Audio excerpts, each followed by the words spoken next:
bagaimana supaya hati dan pikiran kita selalu merasa tenang, Bu ya? Karena kita sebagai manusia biasa dalam menghadapi cobaan hidup masih suka gelisah, Bu ya. Ya, terima kasih, Bu ya. Wassalamualaikum warahmatullahi wabarakatuh. Waalaikumsalam warahmatullahi wabarakatuh. Pertanyaan sedikit. Sebetulnya ketenangan itu adalah Dia bicara bagaimana hati dan pikiran saya agar tenang. Tenangnya hati dan pikiran bukan dengan tenangnya jasad. Maka yang perlu ditata adalah pikiran dan hati. Bukan berarti ketenangan hati itu adalah karena banyaknya duit, bukan. Itu orang kaya juga gelisah kok kadang-kadang.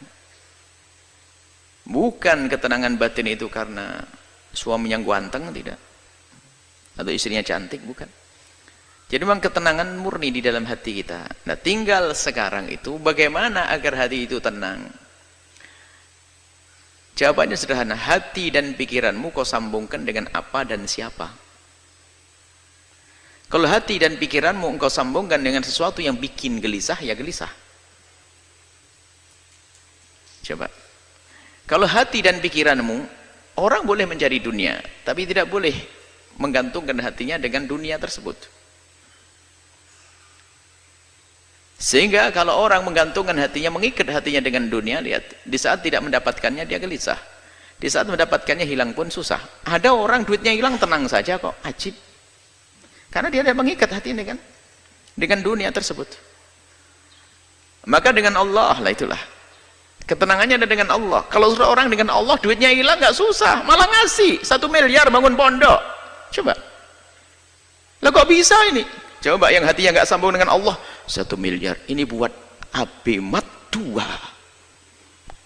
Dapat tambah gede duit saya. Tapi enggak, hatinya tenang, kehilangan duit 1 miliar kok. Ini duitnya jatuh 100.000, puyengnya setengah mati, nangis-nangis. Nah, ini urusannya hati kita dengan siapa? Nah, kalau sudah urusan kita hati kita dengan Allah, mudah. Allah, apapun. Di saat dia sakit, lihat, sakit jasadnya sakit, tapi kalau dia kenal Allah, dia akan tahu bahasanya akan ada imbalan di hadapan Allah Subhanahu Wa Taala. Maka rasa sakit akan terreda dirasakannya, menjadi tidak separah, tidak semakin sakit. Sama itu loh, kok jauh sekali imbalan di akhirat, kok lama banget ya. Itu saja ibu yang hamil tua nggak bisa melahirkan, bawa ke dokter, ambil pisau dokter, buka perut saya. Duh, dengan senang hati dia sakit, lihat banyak, senang. Ada sesuatu yang lebih menyenangkan dia. Apakah dia susah? Ya enggak. Begitulah sebetulnya ujian dari Allah di dunia ini. Tergantung harapan kita tuh di mana. Sehingga ada orang tuh putus asa, bunuh diri dan sebagainya, karena orang dungu dia. Orang dungu. Mau nikah nggak jadi, bunuh diri. Utang kebanyakan, bunuh diri. Gampang banget dia.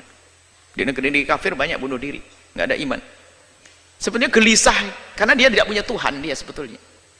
Kalau punya Allah, nah ini sekarang biasakan dengan Allah. Maka ala bidzikrillah tatma'innul qulub. Mengingat Allah menjadikan tenang hati. Bukan kegembiraanmu adalah dengan dibalik tumpukan harta. Coba kita melihat, kita menemukan orang di kampung-kampung sangat sederhana, gaji sehari untuk makan sehari. Tapi no problem dia, hidupnya candaria dengan istri, ya Masya Allah. Suaminya berangkat dulu, nanti tak kirim sarapan Pak ya, nggih. Berangkat suaminya duluan kok belum datang, sambil nyangkul. Suami inti yang bawa rantang ngasih bungkus, pincuan begitu bawasan. Makan, Pak ya, nah pulang nanti bawa sayur suaminya, tatanya Pak dapat burung, dapat ikan sedikit. Nggak pernah punya problem dia. Kayak orang punya istana itu. Tapi yang rumahnya gede, mobil mewah itu belum tentu senang dia, karena urusan bukan dunia, gelisah. Kita pernah ngisi pengajiannya orang kaya, kayaknya gelisah semuanya. Mulai dari gelisah rumahnya, sertifikatnya di bank semuanya ada. Mulai gelisah kebanyakan duit, Kok bisa gimana? Ini punya 2 perusahaan saja, saya sering ditinggal sama suami saya. Sekarang membuka perusahaan di luar negeri, Bu ya. Bagaimana nasib saya nanti? Wah, tambah susah dia. Macam-macam orang lain, bingung nih manusia itu karena hatinya tidak dengan Allah. Maka ada bidzikrillah tatma'innul qulub.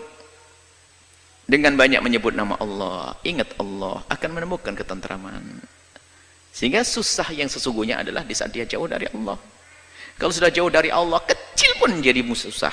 Tapi kalau dengan Allah, bencana pun kayak apapun akan menjadi sebab dia senang. Karena ini dari Allah. Sehingga para solehin itu kalau diuji dengan kefakiran, selamat datang dengan syiarnya orang-orang besar. Kefakiran syiarnya orang-orang besar. Dia tidak menganggap sebuah kerendahan. Tapi lihat yang tidak punya iman, nasib sudah sholat tetap melarat, Tuhan tetap melarat. Kurang ajar sama Allah nih. Gimana bisa bahagia dengan Allah saja curiga begitu? Dengan Allah sudah nggak benar. Baik ya, kuncinya adalah bagaimana hati kita. Kita biasakan dengan Allah, dengan Allah. Hakikatnya seperti itu. Tapi di samping itu juga kalau kita berkumpul dengan kemuliaan, Anda akan menemukan kesejukan. Karena apa? Allah akan turunkan rahmat di tempat semacam ini. Anda bergabung di tempat-tempat mulia. Biarpun secara zahir tidak langsung hiburan itu disajikan. Misalnya kalau orang ahli maksiat kan hiburannya adalah hadir tempat disko dan sebagainya, ketawa-ketawa ini. Ketawa sesaat itu susahnya panjang. Senang kelihatannya, tapi tidak tahu bahasa dia akan menemukan kesusahan yang panjang. Tapi kalau kita menghadiri tempat mulia semacam ini, dijanjikan oleh Allah ada rahmat diturunkan, Anda semakin sejuk. Anda berkumpul dengan orang senang, orang baik, lihat ada kesejukan. Lihat. Jujur, kita dengan orang soleh saja, kita lupa kok dengan segala permasalahan. Kalau Anda duduk dengan orang yang sangat Anda cintai dari ulama-ulama orang soleh, Anda duduk saat hilang kelusa, utang lupa, ini lupa, sakit lupa. Itu hanya dengan orang soleh. Bagaimana Anda merasa dekat dengan Allah Subhanahu wa ta'ala? Bagaimana kita dekat dengan Nabi Muhammad sallallahu alaihi wasallam? Itu saja. Kembalikan hati kita dengan Allah, biasakan berzikir, merenungi ya, merenungi tentang nasib kita nanti di akhirat. Bagaimana urusan dunia, rendahnya dunia. Kalaupun mencari dunia hendaknya untuk Allah. Sudah menjadi orang kaya boleh, bukan dilarang, tapi bukan hanya untuk menyuburkan kesombongan kita, untuk membesar kerakusan kita. Kalau kita hanya mencari dunia hanya untuk dunia tersiksa, seperti diingatkan oleh Nabi, kalau ada orang hatinya itu rakus, dikasih lembah emas 1 minta 2, dikasih 2 minta 3, kasih ini. Dan unik, orang itu punya pabrik 6, itu pabriknya triliunan semuanya tuh. Itu kebakaran hancur 3, itu masih nangis nyungsep masuk rumah sakit. Bodoh banget dia, masih ada 3. 3-nya saja masih kaya raya dia. 3 perusahaannya masih berjalan, 3-nya runtuh, itu nyungsep dia masuk rumah sakit. Ya, kasihan benar tuh manusia. Semoga Allah menjaga hati kita, hati dengan Allah. Maka di saat Anda kaya yang sesungguhnya, Anda bisa menjadi fakir, Anda kaya dengan Allah. Indah. Allahu a'lam.